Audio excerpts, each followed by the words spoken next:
Hi, I'm Harrison Keeley. Here's a quick look at today's top stories. First of all, the parents of 22-year-old Aaron Roden blame mental problems for their son's alleged rampage of Westview Elementary School.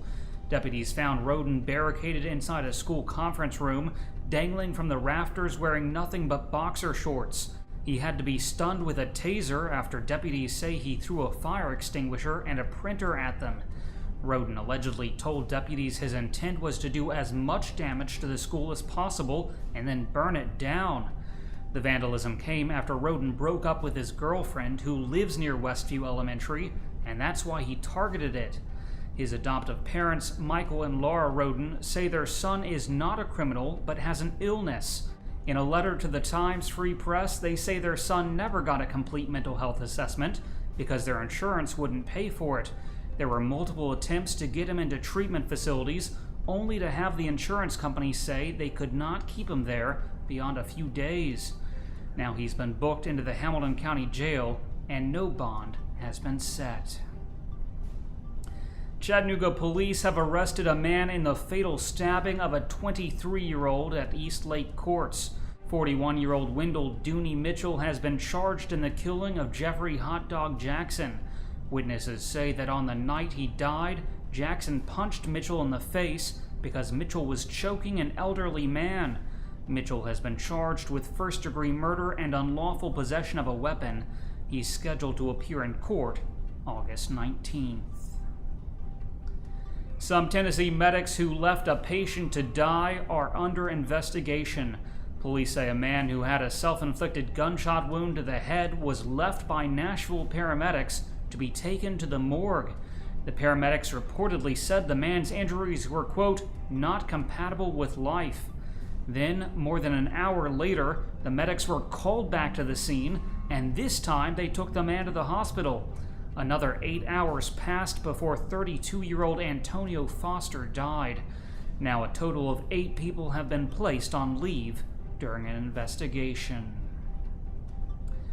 Police in East Ridge are looking for a man they say tried to steal a tip jar from a Chinese restaurant. Authorities say the suspect argued with employees at New China restaurant after his debit card was declined. Then he grabbed a tip jar and tried to run away. Another customer tried to detain the man. The tip jar was recovered, but the patron was injured in the struggle. Police say the suspect in the crime was wearing red underwear.